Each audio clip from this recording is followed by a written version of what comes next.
Michael. Oh, my bad. Introducing Michael, who is the star of the show tonight. He's the big Nuggets fan. Stuck around, roots for his team, yells airball at Ace Bailey, everything. He's a 12-year-old me. I love this kid. He's the highlight of the night, because otherwise this wasn't so good. It's next on POSTCAST. David Locke along with Ron Boone as the Utah Jazz went down 19-0. Our first comment in the comment section, in which I always get mad at the other hosts of Locked On when they get distracted by the comment section, is that calls were not going our way. You know, in a 19-0 start, I'm not sure I'm going to the officiating. All right. 9 3-point shots in the first quarter. No. Right. So, I mean, don't worry about the calls. You worry about those 3-point shots. I will say that, all right, we got hammered. Denver's way better than we are. We've got to figure out these bad starts. I will say a little bit tonight, and I'm not trying to minimize this. This is a make or miss league.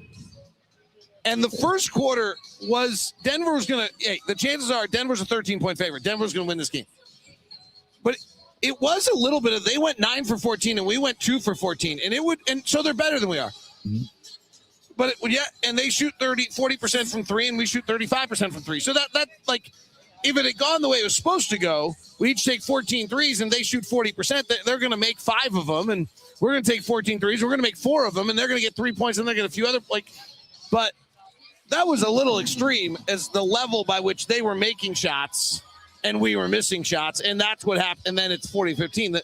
The question is why, for the second time this year, I mean, it really felt like we were back to 23-0 like the Knicks. Like getting beat 19-0 to start games. I've not ever seen this before. It's now happened twice. And you see coaches call timeouts, trying to put the fire out, make a substitution, trying to put the fire out. But it just, everything just was falling Denver's way. They were getting shots that the Jazz didn't want them to get, and they were making them. You get on a run like that, now your opponent is playing uphill, and sometimes there's a little oil on that hill, and you just keep sliding back to reality. What's a bummer to me about this is there were some really interesting game plan things the Jazz were trying to do and execute. Mm-hmm. And the coaches obviously are working really hard trying to get these things done. Mm-hmm. Do you feel like did they not execute, or they just not get a chance to execute? I think a little bit of both, and they were really trying. And I think we pointed it out a couple of times. So we did watch practice this morning. We knew what they wanted to do. But you got to realize sometimes that those other players are good. I mean, the Jazz are not the only team that couldn't stop Jokic or the Denver Nuggets, and he just makes them much better basketball team. And the Jazz tried, but it just didn't happen. I'll give you a crazy thought. This is actually not an out of ordinary performance tonight. Okay, I'm going to go numbers geek on you here for a second. I'm going to kill time, which is good. Okay, so be happy about this. So Denver comes in with the best offense in the history of the NBA, and they average 122 points per 100 possessions. Okay? We come in as the worst defense, second to worst defense in the NBA. So if the league average is about 115 points about 110 points per possession. Okay? Depending whose metric you're using, but the one I'm using right now is 110. And we allow 119, what would you think 122 teams should score? Like 127, 128, right? So they should be 5 or 6 or 7 points above their regular average, because when they play that's exactly what they were tonight. Their offensive rating was a 130. So it was supposed to happen. Or according to numbers, it was supposed to happen. I'm not sure they're supposed to shoot 52% from 3. But we only give up 9 offensive rebounds. We only force 10 turnovers, which is beginning to be a problem again. The fact that we're almost last in the league again in forcing turnovers, I understand we cannot play every year losing the possession battle. That's a problem. Okay, 52% from threes. You're telling they shot 64% in that first quarter, but they shoot 40% for the year. So they're gonna have nights like this. Right. They're not that.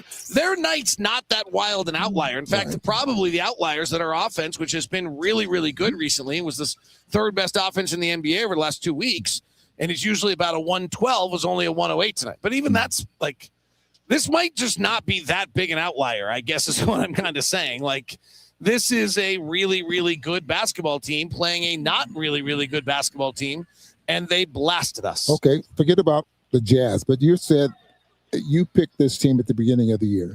I think they're good enough to come back and win it all. I think Jokic is the best player in the world. Mm-hmm. I thought they took Oklahoma City to 7 last year. Mm-hmm. I think the addition of Tim Hardaway Jr., the addition of Cameron Johnson, last year, I always talk about 240 minutes. Last year, they did not have 240 minutes on their roster. Julian Strawther, who's maybe an NBA player, maybe not, rotation player. Zeke was playing center. He may be an NBA player. He may be not. Probably not. They added Bruce Brown. They added Tim Hardaway Jr.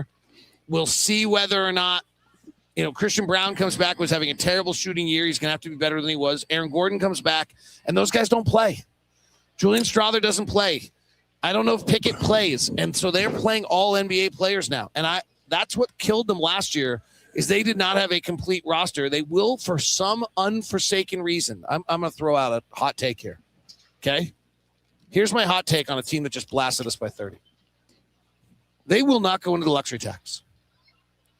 They are on the verge of having the greatest 6-year run of any player in the NBA history and only have one title if they don't get one this year. Yeah. And that's close to negligent in my book. Yeah. That is literally close to negligence to have a player of Nikola Jokic's quality and only walk out of here with one title. Okay, so I'm going to go a little bit different direction on this team and the success that they're having this year. They shoot 40% from the three-point line. Third best in the NBA. So those are quality threes. Yes. The Jazz have taken 100 or more three-point shots in the Denver Nuggets this year. Yes. So they're quality three-point shots. And then you add someone like Hardaway and then the guys that can get hot, that and playing off Jokic, that makes a big difference. Yeah, no, and Jokic gives them unbelievable looks. And Scott Morrison really laid it out for us. Like, there's just nothing you can do with Jokic. Yeah. And it's why they're the greatest offense in the history of the game. David, he was the 41st pick in the draft. 17 teams. Some bias against Europeans. Yeah, maybe. He was a little overweight. He was slow. We like athletes. And I think even Yusuf Nurkic's comments to me before the game were really interesting on the idea that even the Europeans out of the Slavic countries never imagined that they could have a player in America that would be one of the 10 best players to ever play in the history of the game. He's probably getting higher than that. He needs to do it for a few more years, but then everybody has a style of playing, and his is unique, is different, not just different, totally different than the norm. And it's difficult to defend. He gets it done. He had a triple-double in less than 30 minutes tonight. I don't know that there's a great takeaway on anything about any Jazz players tonight, Ron. No, I don't. I totally agree. I don't actually have a comment about a Jazz player tonight. I actually will be totally honest. I could care less that Lauri scored 27 points because it was a 20-point blowout for most of it. I don't really. Nurkic had a nice line with 17, 14, and 6, but he's minus 31. This was not a night where there wasn't even a young player that jumped forward.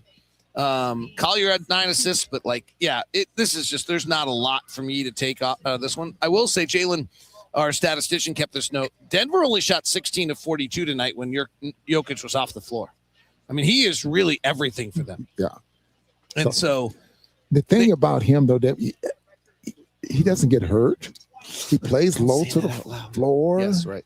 And doesn't exert himself. Usually when you pull a muscle, you pull a hamstring or something like that, it's you have to spurt or something like it. Something you don't usually do, and you have some muscle problems. That never happens with him. He's just steady. What else? That's it. Jazz get blown out. Here's the interesting one. Memphis, I think, is still playing. Let me check. Last I checked, Memphis, maybe they finished up already. No, Memphis is still playing right now in Oklahoma City with 7 minutes left in that game. And then they have to fly to Salt Lake. Like, tomorrow is there for the taking for Utah. We'll see. Hopefully everybody's healthy and able to get through it. The Jazz lose tonight to Denver, 135 to 112. A 19-0 start ended this one before it started, and the Jazz fall. Happy holidays. We'll be back with you tomorrow.